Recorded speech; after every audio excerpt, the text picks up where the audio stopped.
How would you like to make your first million? Today we have Michael Falato with us, and he is the founder of Full Throttle. Uh, Full Throttle Falato Leads, yeah, and then exactly, and he's FTM based Full Throttle.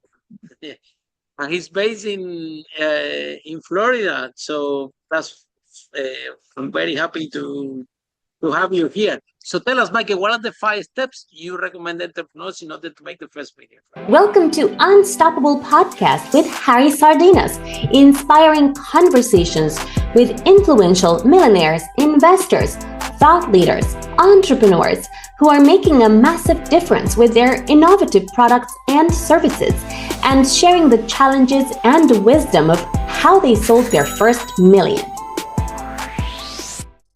Have a repeatable and scalable approach to what you're doing. So for me, my company, Full Throttle, it's more about email automation, LinkedIn automation, stuff where you're not having to hire people for every little step. Use AI where you can, and that will get you to your first million. In my opinion, I got this company to about a million this year and a half in, which is fast, because I have a way to kind of repeat without making a tons of, because it's important to make money, but if your margins are 10% and you make a million, that's really only $100,000. So who cares? So make sure you have the margins. Make sure that's repeatable and scalable. Have something where you could ask yourself, like, who cares? So what? Why you tell me this?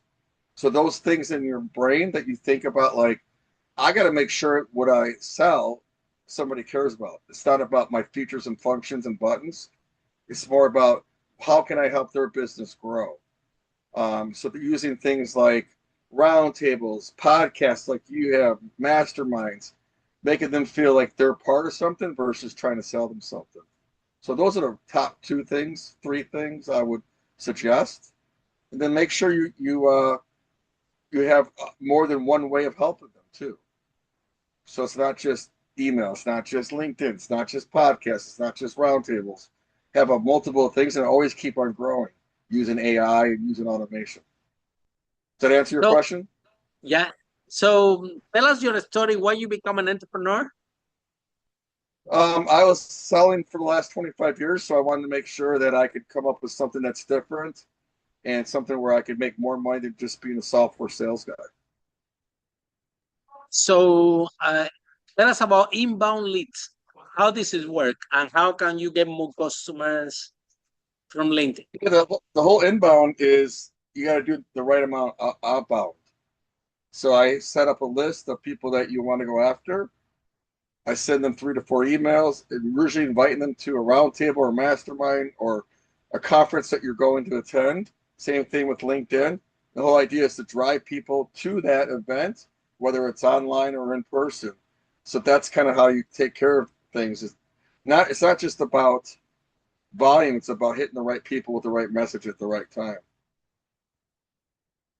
So basically, if you have the leads, you're talking about this process to get the cold leads into warms lead before Right. they buy. Is that correct? It's asking them to be part of a roundtable or podcast like what you're doing so you can get to know people and who they are and what they do versus just hitting them with pitch. We call it pitch slapping inside of the marketing space. You don't want to pitch slap people. And so any techniques for LinkedIn? How can What? you how can you generate leads using LinkedIn? You basically hit people on connections. You follow them. You send them invites to roundtables and masterminds that you do. You join groups. You look for open profiles to make sure that they can be reached by not just hitting people on connections. You comment on their post. You see who's commenting on their post and you scrape that list.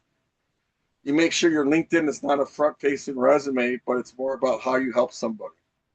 So there's expertise on making your LinkedIn better than just the resume online. So how you Michael, the so in discover or start to do this service, right? So tell us a little bit more about your process, how it works, and how can you help people with. How it works is that you basically would sign a statement of work with our company. I'd say the average retainer is 3,000 to 5,000 a month, or a cost per lead approach. We would automate someone's LinkedIn and make sure, like, you have 15,000 connections. I would get you to 30,000 connections of people that you want to talk to in the first year. The whole idea is to also promote and pitch content on your website or on your LinkedIn, and then set up about 15 to 20 different email domains and email inboxes so that we can send 50 to 100 emails per day per box, so we don't break any domains, so we don't use your domains. And then set up roundtables and podcasts every month so that we can produce content that you can also tag people on and grow that exponentially. Tell us your background a little bit more. You said you spent 15 years in sales. No, 30. Wow. So which Yeah. companies? What you were doing? I worked for Monster.com, Symphony Talent, Dice.com, a lot of job recruiting websites. Then I got into sports marketing and mobile marketing. So it's at TechStation. We worked with the NFL, the NBA, TET, the Soccer United, which is the MLS, about 35 professional sports teams, the UFC. So I've always been able to get leads for other people, other clients, other companies. And I just realized, why am I doing this for a company? Why not do it for my company and make more money?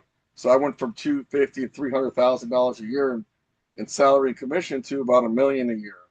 And so that's kind of what you got to do. Yeah. Very impressive. So you got to really start your own company.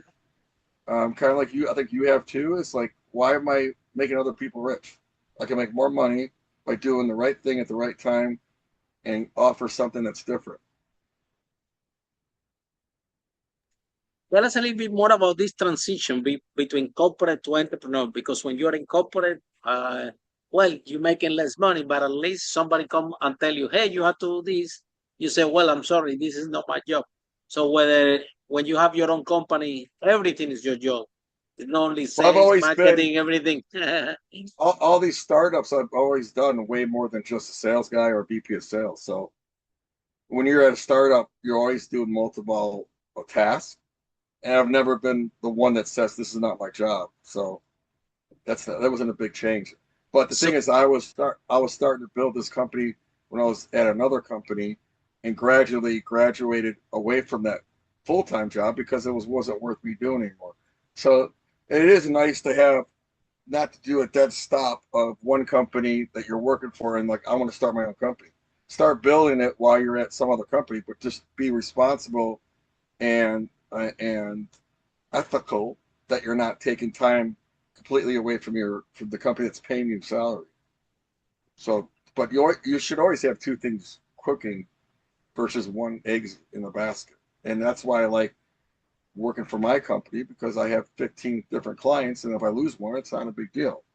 I don't want to lose one, but if you lose your job, you're kind of stressed. Yeah. So Michael, I agree with you 100%. When I started my first business, I was working as a road service in the Hilton in Canary Wharf, and I was doing both things. I was doing my job and then building the company on the side. Yeah. Until we managed to get this transition. But still, we have a lot of people in corporate and defense listening to the podcast, and they're saying, I wish that I have the courage that Michael did, like switch from corporate to being an entrepreneur without knowing that, you did it gradually. This is the most reasonable things to do, because there are people in this podcast, out of the 500 millionaires we interview, they say, some of them, they came and said, well, Harry, I was in corporate, COVID came, got fired, and then I started my company. which is, I think, it's a big risk like this. So some people, they started to think it's worse and they go fire. And they end up the other day in this podcast, one guy, 63 years old, got fired from a corporate job, arrived to the house, and he couldn't even look at his wife. Now 69, he's a multimillionaire. And he told me, Harry, I was so coward all my life to drop my corporate. He didn't tell me coward. He told me that he was very comfortable. So comfortable. They were paying a lot of money to him. They were nice, and he was so comfortable that and courage. He told me also courage. He told me I didn't have the courage to leave a so comfortable corporate job to start my own company. Got online at 63. They fired me, and all the money they paid me, I did the wrong investment, so everything was gone. And then he managed to become he started his own thing, and now he's 69 is a millionaire for the first time in his life working for himself. So why people wait too long? Why people wait too long, Michael? I didn't know, like, what am I going to sell? You know, because my friend said, why don't you start your own company? And he has his own fraction. What's it called? Invoice factory company, right? So he's doing very well, 25 million a year. You know, it's funny because like when you do $1 million a year, you're like, okay, that's sucks now. You always want more. But yeah, this guy Lewis Merrifield basically pushed me a little bit. People that Michael, but let's face it, you were doing very good with your job. 300,000, 200 to 250. Yeah, not bad, yeah, but right? You have the weekend off. Yeah, I have a director of client success, and I usually don't work on the weekends really. So and I have more freedom, you know, now, but I have more stress, you know. So I think if you're making 120,000 a year, right? It's not that hard to find $10,000 in fractional work if you actually put the time and effort every day to go find clients. And see if you like it, Michael, and see if you like it, because not too many people like it in the other end to be an entrepreneur and you have to be responsible for everything. And now you have more stress. What's your main business? Getting people to learn how to present and speak? Tell me a little bit about. Yeah, I'll help entrepreneurs to build from local to global brand from the stage, and business growth strategy. I also help companies to grow. Yeah, cool. So the I mainly tech. I love tech companies, so I help tech companies to grow, but also the other company could be basically mainly if they are selling over 1 million, get them to 1 million to 5. This is what I specialize. Do you teach them how to do podcasts or roundtables, or what do you teach them? No, I don't teach how to do podcasts. I'm about to launch a program regarding around podcasts, probably in 3 months, which people have been asking me for about the one. It's more about public speaking. It's more about my company's speakers and leaders, so it's more about growth, unlimited growth with the mic. That's why I do the podcast. It's part of the unlimited growth. Use the mic for unlimited growth. So yeah, and I love the speaking thing and this online podcast and all the line we do just because the point to try to put more attention to online. Before everything was offline conference. I do corporate training for big company. So Michael, if somebody's in love with this conversation, how people can find you, how this process works. Once again, can you share with me how can you help? What is your ideal client? Okay, and how the process works and how they can work with you, and what they are expecting at the other light of the tunnel, and how they can find you. So the best way is to text or email me. My cell is 512-639-3375, but do not spam me. Do not sell me stuff. Do not put me on this call. These robocalls. Emails Michael at FullThrottleFalatoLeads.com. And obviously FullThrottleFalatoLeads.com is my website. Hit me on LinkedIn. My ideal customer profile is probably someone at over $1 million to $2 million to probably 100 million. If you're self-funded, probably not the best fit, just because you're very concerned about every little dime.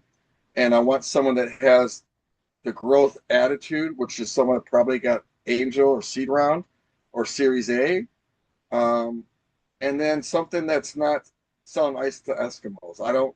I amplify your business. So if you're selling something that's really hard and there's only 200 people you can reach, you don't need automation. You don't need me. So if you have a repeatable, scalable offering that's different, that could be excited by the marketplace, and you understand that subject matter like podcasts and roundtables and thought leadership and syncing up with people at events makes sense, then I'm a good person to chat with. Thank you so much, Michael, for the broadcast. I really appreciate it. Yep. And thanks, Harry. yeah, for all of you following Unstoppable, see you in our next episode. How brave entrepreneurs like Michael break the wall and achieve the first million. Bye for now. Bye-bye. Thank you. Follow us for more interviews with world's most influential, audacious entrepreneurs that overcame challenges and adversity, providing you with the blueprint of how they sold their first million so you can grow your business exponentially.